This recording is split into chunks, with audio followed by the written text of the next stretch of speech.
സ്ഥലം. സംഭവമൊക്കെ ശരിയാണ്, നല്ല മുറിയുണ്ട്, നല്ല വീടുണ്ട്, നല്ല അന്തരീക്ഷമാണ്, നല്ല ചെടിയൊക്കെ വെച്ച് പിടിപ്പിച്ചിട്ടുണ്ട്. സ്ഥലത്ത് ഒത്തിരി പ്രശ്നമുണ്ട്. ദൈവമക്കൾ ഇതിനെ നേരിടേണ്ടത് എങ്ങനെയാ? പ്രാർത്ഥിച്ചു.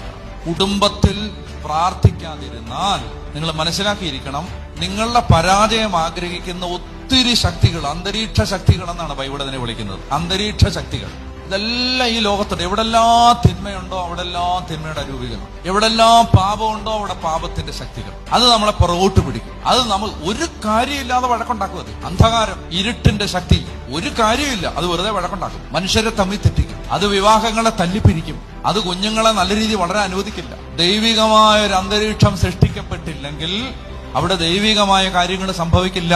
ഡെസക്രേറ്റ് ചെയ്യും പിശാച്.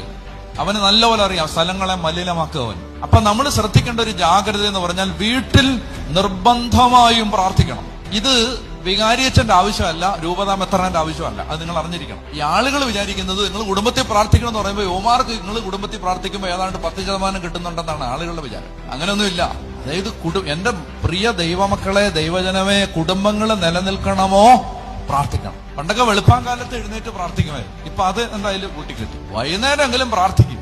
കുടുംബാംഗങ്ങൾ ഒരുമിച്ചിരുന്ന് പ്രാർത്ഥിച്ചാൽ ആ കുടുംബത്തിൽ കർത്താവിന്റെ സാന്നിധ്യം ഉണ്ടാവും.